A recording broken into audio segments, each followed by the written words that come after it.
Dr. Seward's Diary, 3rd of October. Let me put down with exactness all that happened, as well as I can remember it, since last I made an entry. Not a detail that I can recall must be forgotten. In all calmness, I must proceed. When I came to Redfield's room, I found him lying on the floor on his left side in a glittering pool of blood. When I went to move him, it became at once apparent that he had received some terrible injuries. There seemed none of that unity of purpose between the parts of the body which marks even lethargic sanity. As the face was exposed, I could see that it was horribly bruised, as though it had been beaten against the floor. Indeed, it was from the face wounds that the pool of blood originated. The attendant, who was kneeling beside the body, said to me as we turned him over, "I think, sir, his back is broken. See, both his right arm and leg, and the whole side of his face are paralyzed. How such a thing could have happened puzzled the attendant beyond measure. He seemed quite bewildered, and his brows were gathered in as he said, 'I can't remember the two things.' He could mark his face like that by beating his own head on the ground. I saw a young woman do it once at the Eversfield Asylum before anyone could lay hands on her. And I suppose he might have broke his back by falling out of bed, but if he got in an awkward kink. But for the life of me, I can't imagine how the two things occurred. If his back was broke, he couldn't beat his head, and if his face was like that before the fall out of bed, there would be marks of it, I said to him. Go to Dr. Van Helsing and ask him to kindly come here at once. I want him without an instant's delay. The man ran off, and within a very few minutes, the professor, in his dressing gown and slippers, appeared. When he saw Renfield on the ground, he looked keenly at him a moment and then turned to me. I think he recognized my thought in my eyes, for he said very quietly, manifestly for the ears of the attendant, "Ah, a sad accident. He will need very careful watching and much attention. I shall stay with you myself, but I shall first dress myself. If you will remain, I shall in a few moments join you." The patient was now breathing strenuously, and it was easy to see that he had suffered some terrible injury. Van Helsing returned with extraordinary celerity, bearing with him a surgical case. He had evidently been thinking and had his mind made up, for almost before he looked at the patient, he whispered to me, Send the attendant away. We must be alone with him when he becomes conscious after the operation. So I said, I think that will do now, Simmons. We have done all that we can at present. You had better go your round, and Dr. Van Helsing will operate. Let me know instantly if there be anything unusual anywhere. The man withdrew, and we went into a strict examination of the patient. The wounds of the face were superficial. The real injury was a depressed fracture of the skull,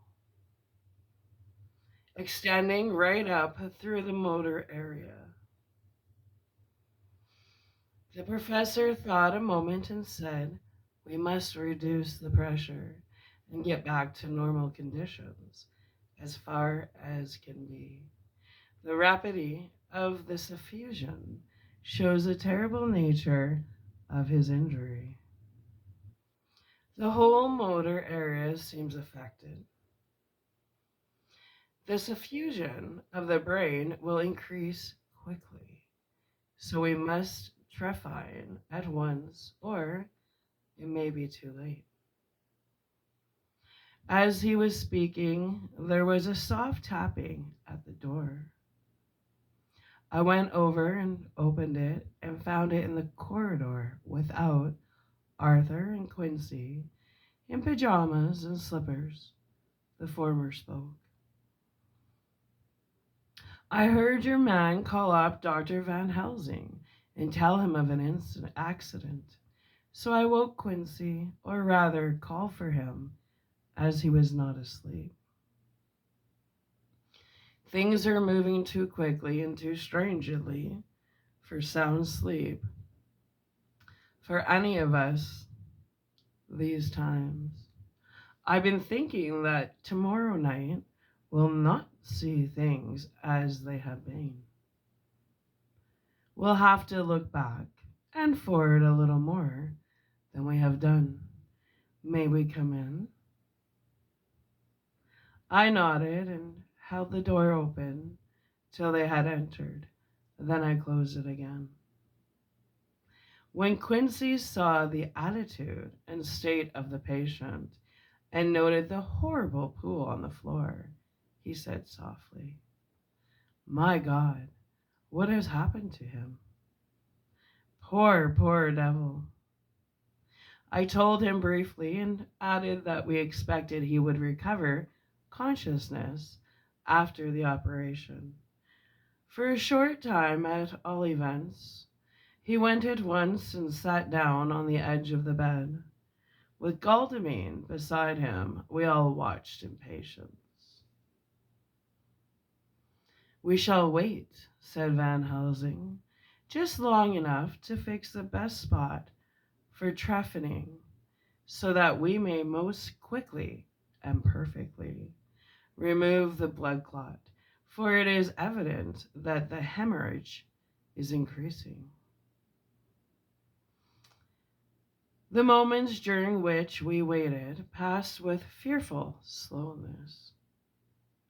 I had a horrible sinking in my heart, and from Van Helsing's face, I gathered that he felt some fear or apprehension as to what was to come. I dreaded the words that Renfield might speak. I was positively afraid, too. Think. But the conviction of what was coming was on me, as I had read of men who have heard the death watch. The poor man's breathing came in uncertain gasps. Each instant, he seemed as though he would open his eyes and speak. But then would follow a prolonged, stertorous breath, and he would relapse into a more fixed insensibility. Injured as I was, to sick beds and death, this suspense grew and grew upon me. I could almost hear the beating of my own heart, and the blood surging through my temples sounded like blows from a hammer. The silence finally became agonizing. I looked at my companions, one after another, and saw from their flushed faces and damp brows that they were enduring equal torture. There was a nervous suspense over us all, as though overhead some dread bell would peal out powerfully when we should least expect it. At least there came a time when it was evident that the patient was sinking fast. He might die at any moment. I looked up at the professor and caught his eyes fixed on mine. His face was sternly set as he spoke.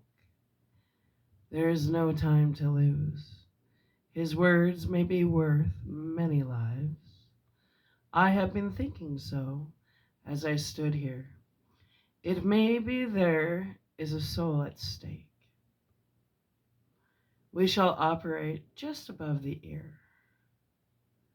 Without another word, he made the operation. For a few moments, the breathing continued to be stertorous. Then there came a breath so prolonged that it seemed as though it were tear open his chest. Suddenly his eyes opened and became fixed in a wild, helpless stare. This was continued for a few moments, then it softened into a glad surprise, and from the lips came a sigh of relief. He moved convulsively, and as he did, so said, "I'll be quiet, doctor. Tell me, then, to take off the strait waistcoat. I have had a terrible dream, and it has left me so weak that I cannot move. What's wrong with my face? It feels all swollen, and it smarts dreadfully." He tried to turn his head, but even with the effort, his eyes seemed to grow glassy again. So I gently put it back. The Van Helsing said in a quiet, grave tone, "Tell us your dream." Mr. Renfield, as he heard the voice, his face brightened through its mutilation, and he said, "That is Dr. Van Helsing. How good it is of you to be here. Give me some water, my lips are dry." And I shall try to tell you. I dreamed. He stopped and seemed fainting. I called quietly to Quincy. "The brandy, it is in my study. Quick." He flew and returned with a glass, the decanter of brandy, and a carafe of water. We moistened the parched lips, and the patient quickly revived. It seemed, however, that his poor injured brain had been working in the interval, for when he was quite conscious,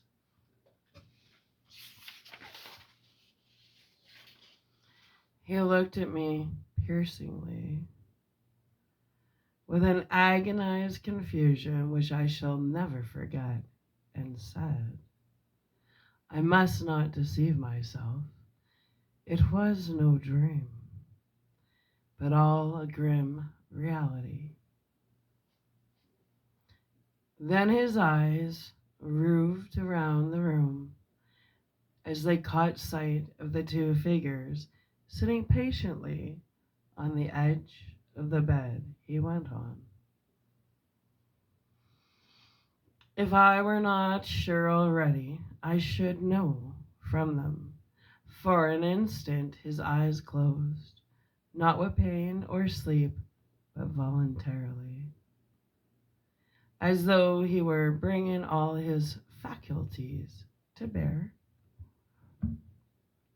When he opened them, he said hurriedly, and with more energy than he had yet displayed, "Quick, doctor, quick.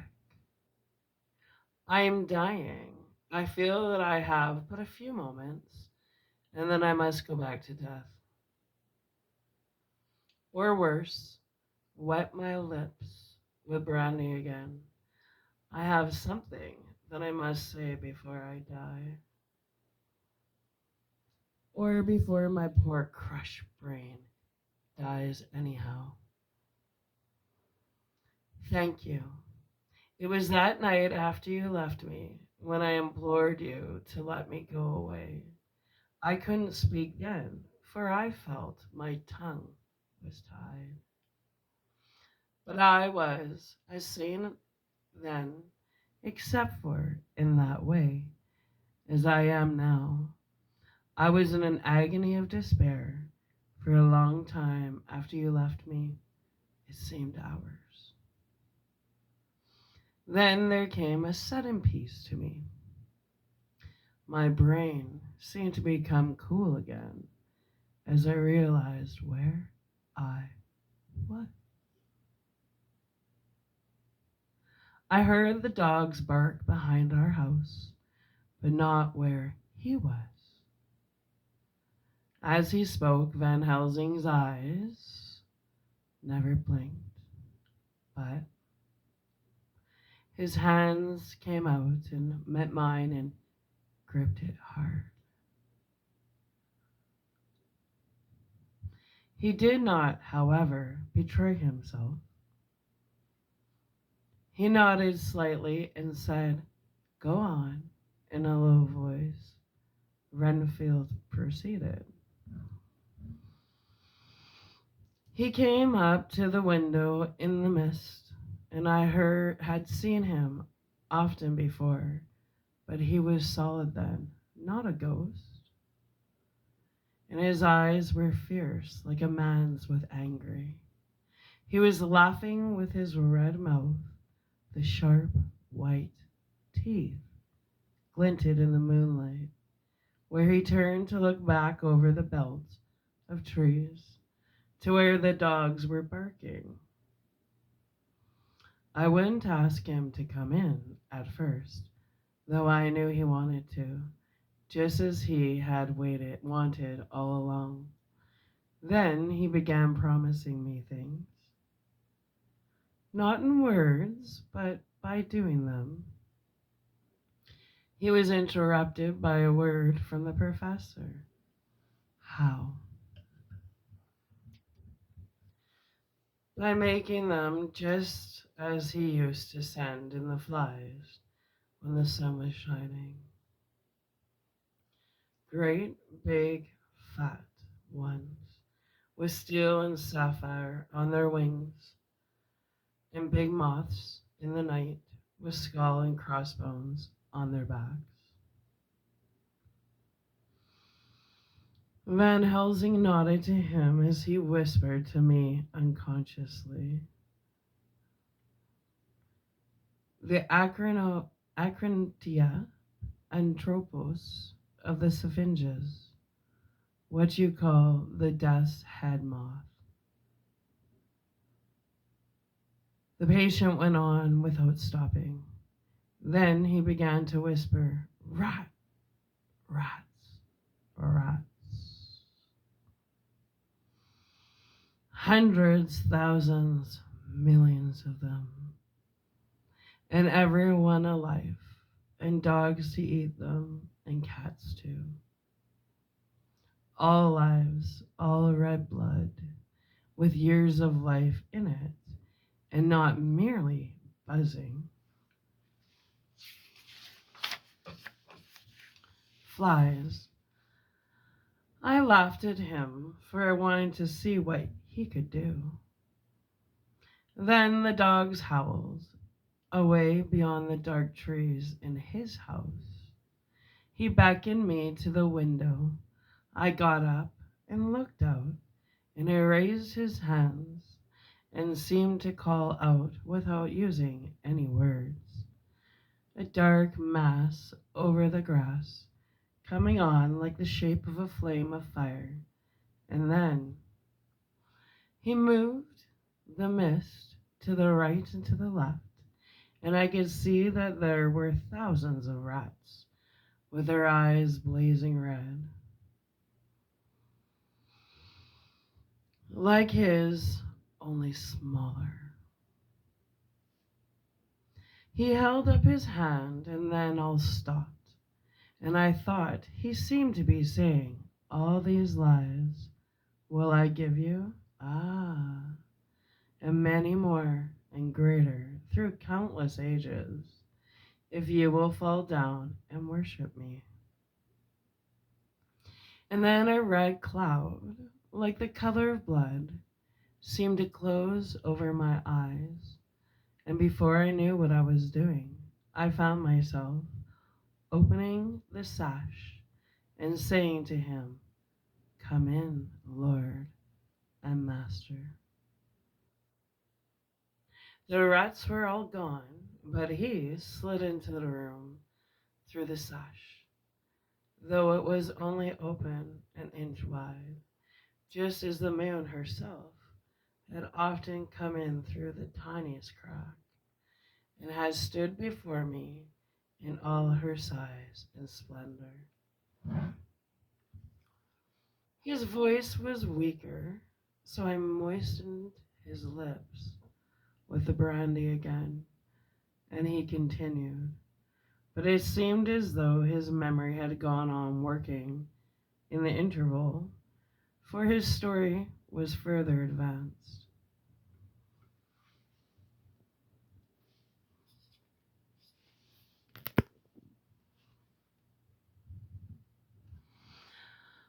I was about to call him back to the point, but Van Helsing whispered to me, "Let him go. Do not interrupt him.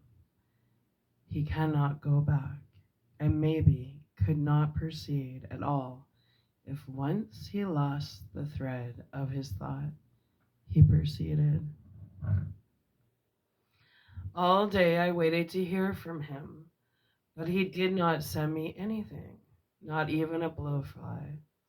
And when the moon got up, I was pretty angry with him. When he slid in through the window, though it was shut, and did not even knock, I got mad with him.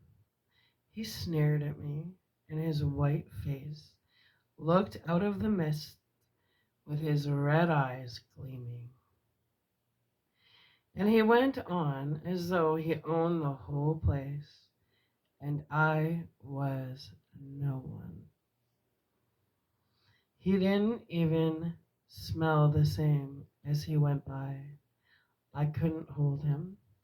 I thought that somehow Mrs. Harker had come into the room. The two men sitting on the bed stood up and came over, standing behind him so that he could not see them, but where they could hear better. They were both silent, but the professor started and quivered. His face, however, grew grimmer and sterner still. Renfield went on without noticing. "When Mrs. Harker came in to see me this afternoon, she wasn't the same. It was like tea after the teapot had been watered." Here we all moved, but no one said a word. He went on. "I didn't know that she was here till she spoke, and she didn't look the same. I don't care for the pale people. I like them with lots of blood in them, and hers had all seemed to have run out. I didn't think of it at the time, but when she went away, I began to think, and it made me mad to know that he had been taking the life out of her. I could feel that the rest quivered as I did, but we remained otherwise still. So when he came tonight, I was ready for him. I saw the mist stealing in, and I grabbed it tight. I had heard that madmen have unnatural strength, and as I know I was a madman, at times anyhow, I resolved to use my power. Ah, and he felt it too, for he had come out of the mist to struggle with me. I held tight, and I thought I was going to win, for I didn't mean him to take any more of her life till I saw his eyes. They burned into me, and my strength became like water. He slipped through it, and when I tried to cling to him, he raised me up and flung me down. There was a red cloud before me, and a noise like thunder, and the mist seemed to steal away under the door. His voice was becoming fainter, and his breath more stertorous. Van Helsing stood up instinctively. "We know the worst now," he said. "Here is he, and we know his purpose. It may not be too late. Let us be armed, the same as we were the other night, but lose no time. There is not an instant to spare. There was no need to put our fear, nay, our conviction, into words. We shared them in common. We all hurried and took from our rooms the same things that we had when we entered the Count's house. The professor had his already, and as we met in the corridor, he pointed to them significantly as he said, "They never leave me, and they shall not till the unhappy business is over. Be wise also, my friends. It is no common enemy that we deal with. A lie, a lie. That dear Madame Mina should suffer." He stopped, his voice was breaking, and I do not know if rage or terror predominated in my own heart. Outside the Harkers' door we paused.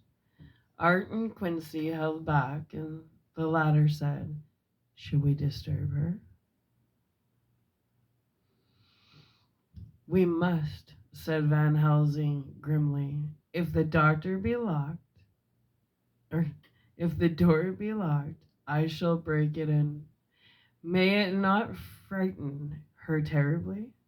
"It is unusual to break into a lady's room," Van Helsing said solemnly. "You are always right, but this is life and death. All chambers are alike to the doctor, and even were they not, they are all as one to me tonight. Friend John, when I turn the handle, if the door does not open, do you put your shoulder down and shove? And you too, my friends, now." He turned the handle as he spoke, but the door did not yield. We threw ourselves against it. With a crash, it burst open. and we almost fell headlong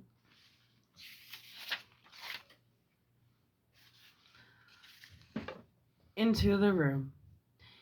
The professor did actually fall, and as I saw across him,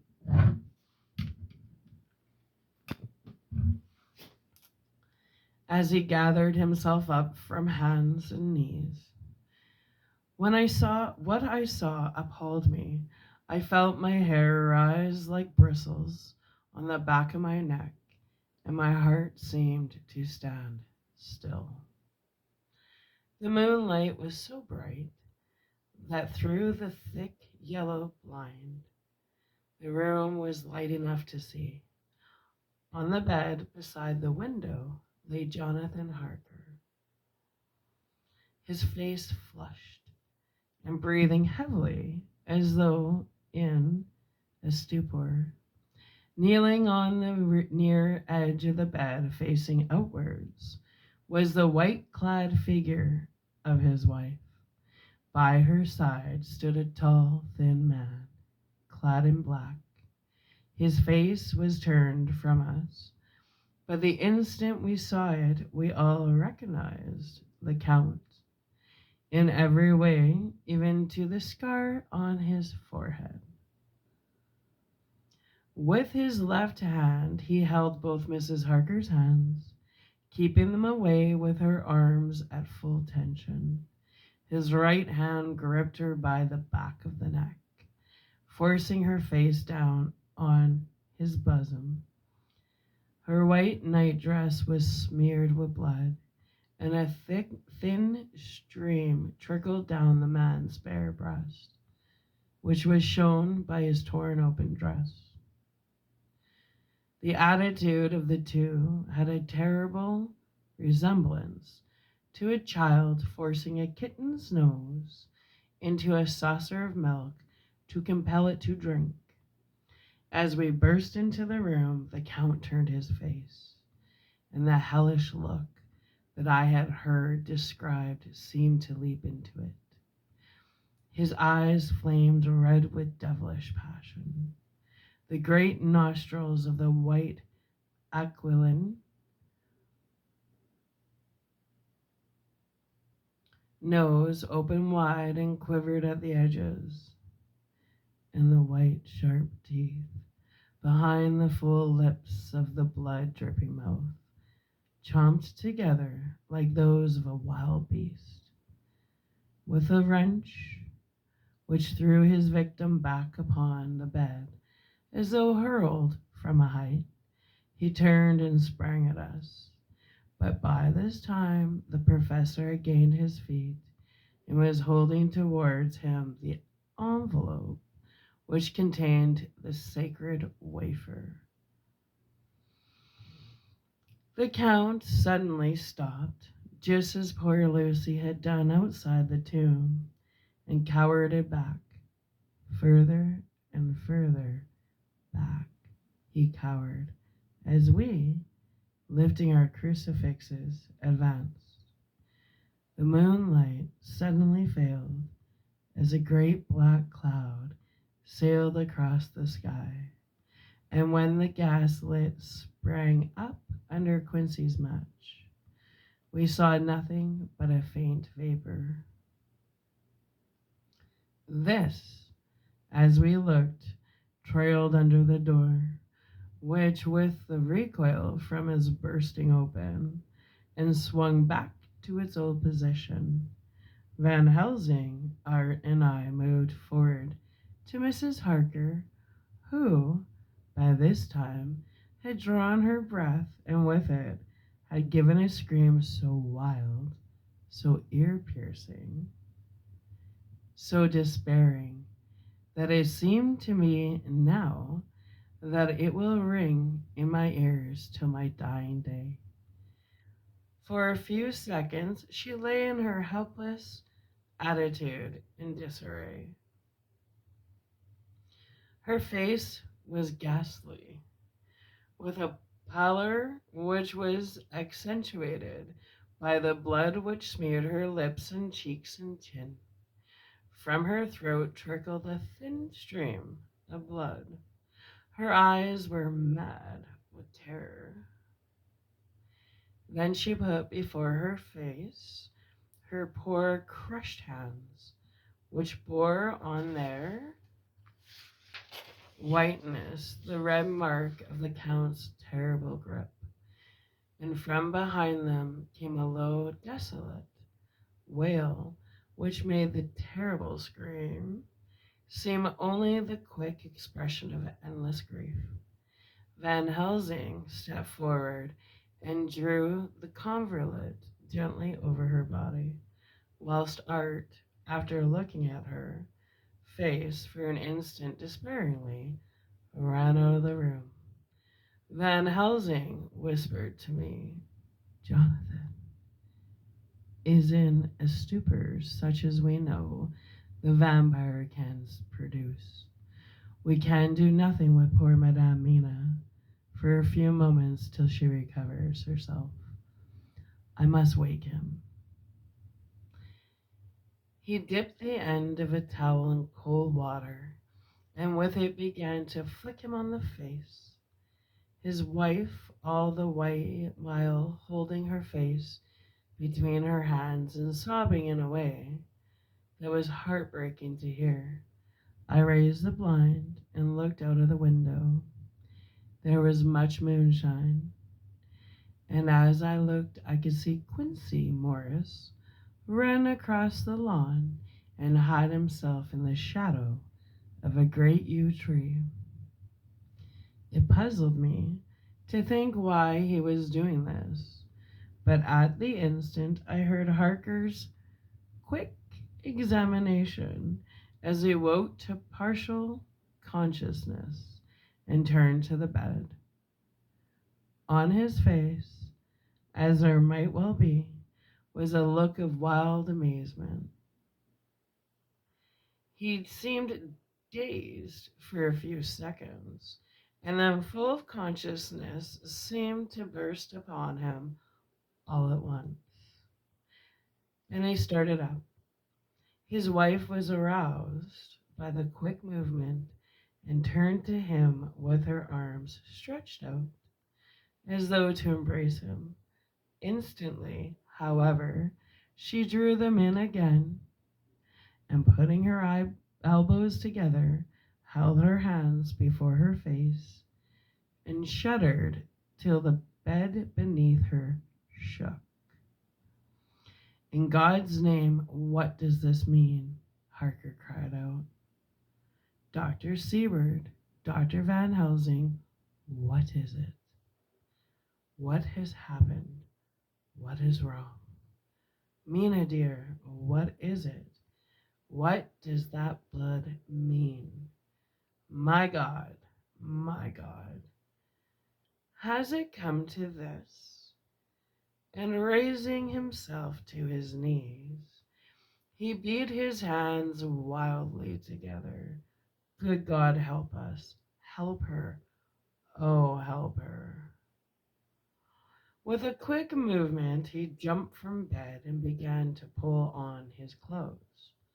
All the men in him, awake at the need for instant exertion. "What has happened? Tell me all about it," he cried without pausing. "Dr. Van Helsing, you love Mina, I know. Oh, do something to save her. It cannot have gone too far yet. Guard her while I look for him." His wife, through her terror and horror and distress, saw some sure danger to him. Instantly forgetting her own grief, she seized hold of him and cried out, "No, no, Jonathan, you must not leave me. I have suffered enough tonight. God knows, without the dread of his harming you. You must stay with me. Stay with these friends who will watch over you." Her expression became frantic as she spoke, and as he yielded to her, She pulled him down, sitting on the bedside, and clung to him fiercely.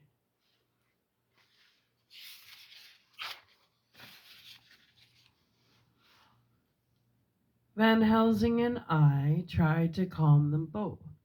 The professor held up his little golden crucifix and said with wonderful calmness, do not fear, my dear. We are here, and whilst this is close to you, no foul thing can approach. You are safe for tonight, and we must be calm and take counsel together. She shuddered and was silent, holding down her head on her husband's breast. When she raised it, his white night robe was stained with blood where her lips had touched, and where the thin open wound in her neck had sent forth drops.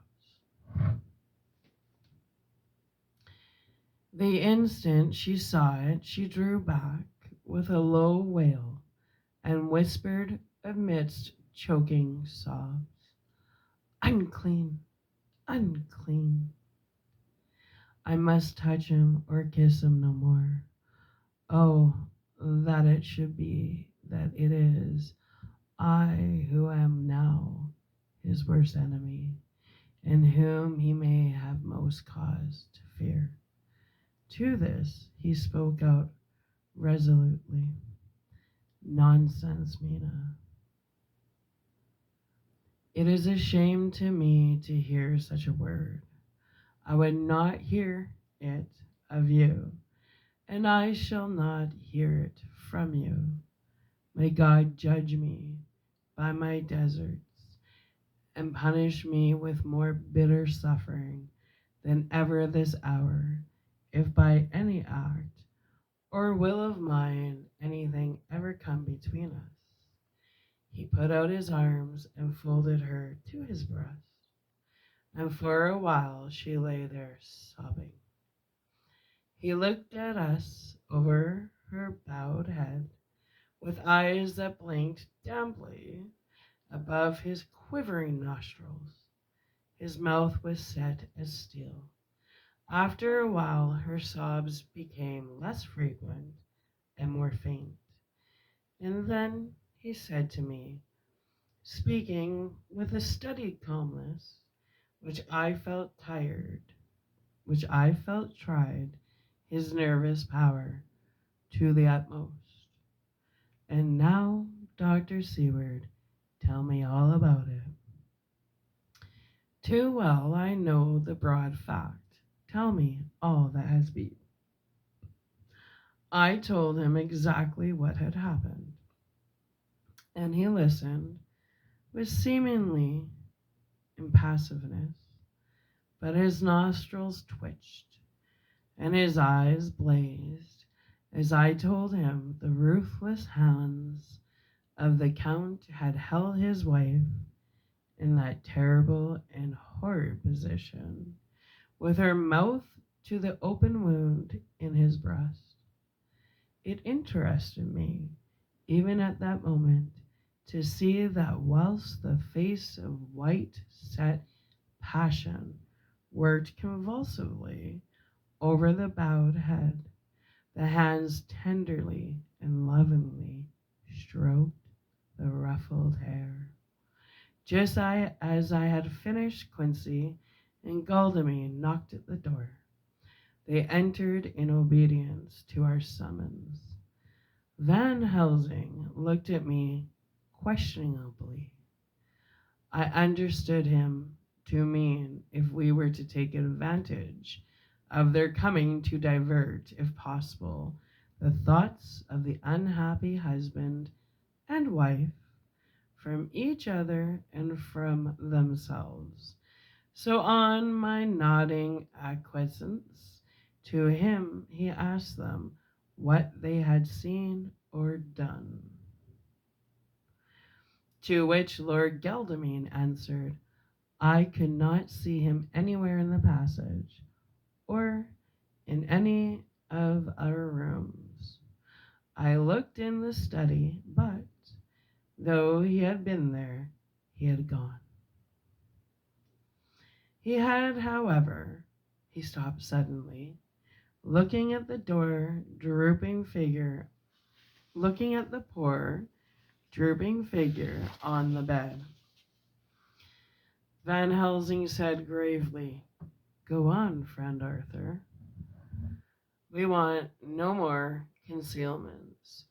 Our hope now is in knowing all. Tell freely." So Art went on. He had been there, and though it could only have been a few minutes, seconds, he made rare hay of the place. All the manuscript had been burned, and the blue flames were flickering amongst the white ashes. The cylinders of your phonograph, too, were thrown on the fire, and the wax had helped the flames. Here, I interrupted. Thank God there is other copy in the safe. His face lit for a moment, but fell again as he went on. I ran downstairs then, but could see no sign of him. I looked into Renfield's room, but there was no trace there, except... Again he paused. Go on, said Harker hoarsely. So he bowed his head and, moistening his lips with his tongue, added, except that the poor fellow is dead. Mrs. Harker raised her head, looking from one to the other of us as she said solemnly, God's will be done. I cannot but feel that Art was keeping back something, but as I took it, that was with a purpose. I said nothing. Van Helsing turned to Morris and asked, and you, friend Quincy, have you any to tell? A little, he answered. It may be much eventually, but at present I can't say. I thought it well to know, if possible, where the Count would go when he left the house. I did not see him, but I saw a bat rise from Redfield's window and flap westward. I expected to see him in some shape go back to Carfax, but he evidently sought some other lair. He will not be back tonight, for the sky is reddening in the east, and the dawn is close. We must work tomorrow. He said the latter words through his shut teeth. For a space of perhaps a couple of minutes, there was silence, and I could fancy that I could hear the sound of our hearts beating. Then Van Helsing said, placing his hand very tenderly on Mrs. Harker's head, Ah, and madam, and now, Madam Mina, poor, dear, dear Madam Mina, tell us exactly what happened. God knows that I do not want that you be pained, but it is need that we know all, for now more than ever has all work to be done, quick and sharp, and in deadly earnest. The day is close to us that must end all, if it may be so be, and now is the chance that we may live and learn. The poor dear lady shivered, and I could see the tension of her nerves as she clasps her husband closer to her and bent her head lower and lower still on his breast. Then she raised her head proudly and held out one hand to Van Helsing, who took it in his hand and, after stooping and kissing it reverently, held it fast. The other hand was locked in that of her husband.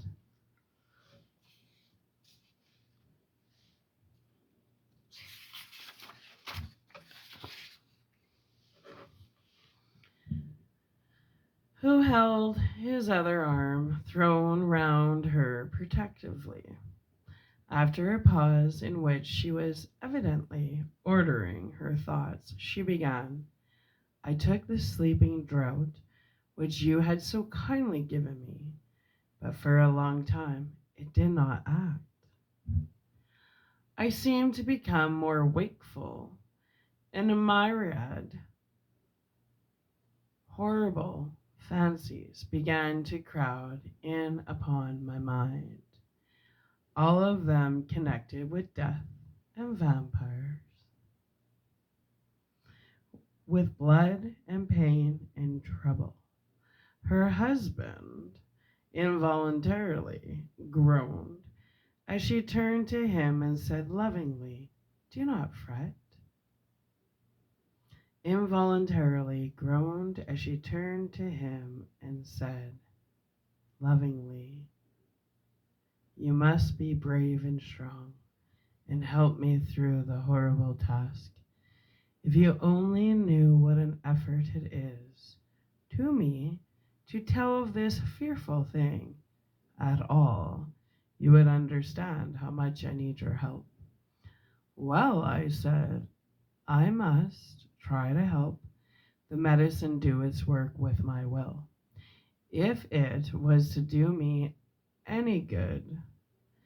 So I resolutely set myself to sleep. Sure enough, sleep must soon have come to me, for I remembered no more. Jonathan coming in had not waked me, for he lay by my side when I remember. Then in the room the same thin white mist that I had before noticed. But I forget now, if you know of this, you will find it in my diary, which I shall show you later. I felt the same vague terror which had come to me before, and the same sense of some presence. I turned to wake Jonathan, but found that he slept so soundly that it seemed as if it was he who had taken the sleeping draught and not I.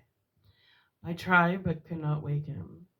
This caused me a great fear, and I looked around terrified.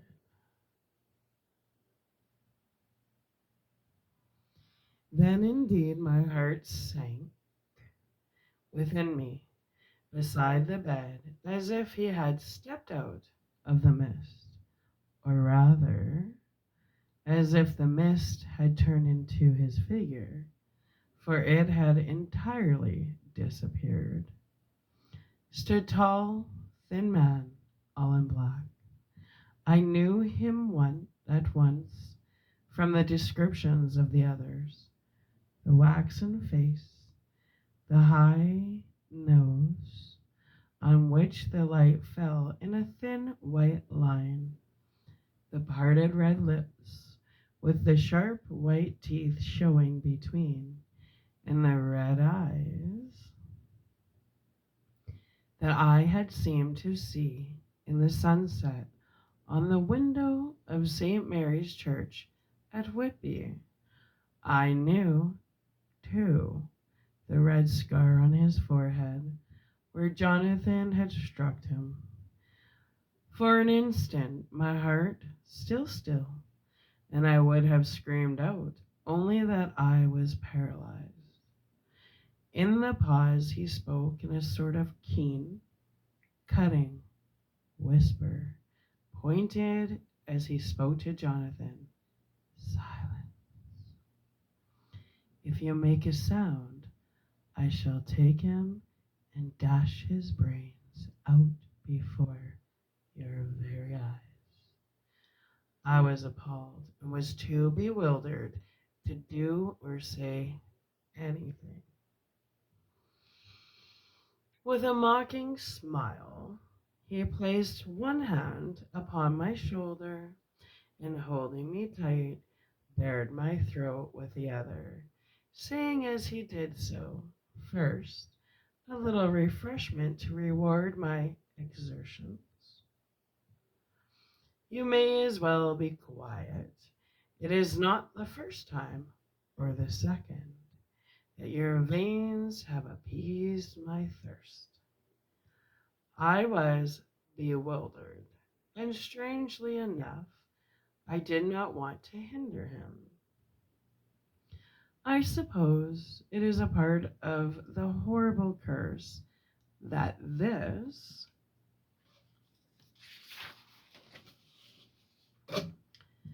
happens when his touch is on his victim. And oh my God, pity me. He placed his reeking lips upon my throat. Her husband groaned again. She clasped his hand harder and looked at him pityingly, as if he were the injured one, and went on.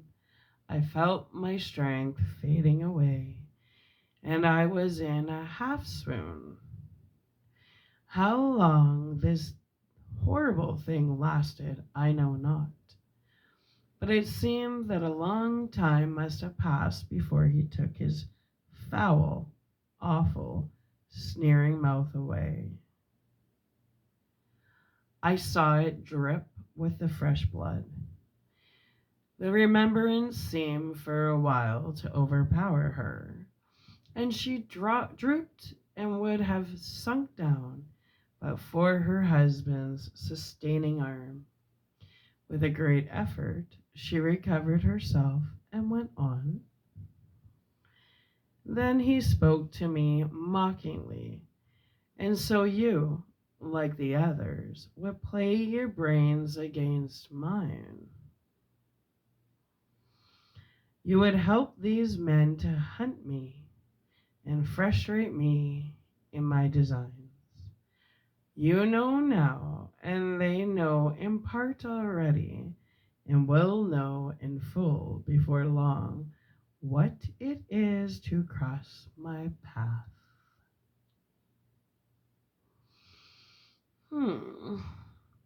They should have kept their energies for use closer to home, whilst they played wits against mine. Against me commanded nations, and intrigued for them and fought for them hundreds of years before they were born. I was countermining them, and you, their best beloved one, and now to me flesh of my flesh, blood of my blood, kin of my kin, my bountiful wine press for a while, and shall be later on my companion and my helper. You shall be avenged in turn, for not one of them but shall minister to your needs. But as yet you are to be punished for what you have done. You have aided in thwarting me. Now you should come to my call. When my brain says, come to you, you shall cross land or sea to do my bidding. And to that and this. With that, he pulled open his shirt and with his long, sharp nails opened a vein in his breast. When the blood began to spurt out, he took my hands in one of his, holding them tight, and with the other seized my neck and pressed my mouth to the wound, so that I must either suffocate or swallow some of the "Oh my God, what have I done? What have I done to deserve such a fate? I who have tried to walk in meekness and righteousness all my days. God, pity me. Look down on my poor soul in worse than mortal peril, and in mercy pity those to whom she is dear." Then she began to rub her lips as though to cleanse them from pollution. As she was telling her terrible story, the eastern sky began to quicken, and everything became more and more clear. Harker was still and quiet, but over his face, as the awful narrative went on, came a gray look which deepened and deepened in the morning light, till when the first red streak of the coming dawn shot up, the flesh stood darkly out against the whitening hair.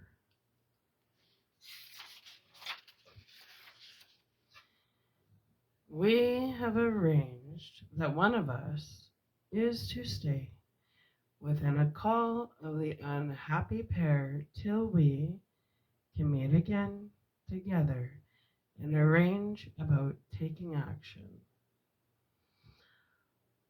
Of this I am sure the sun rises today on no more miserable house in all the great round of its daily course.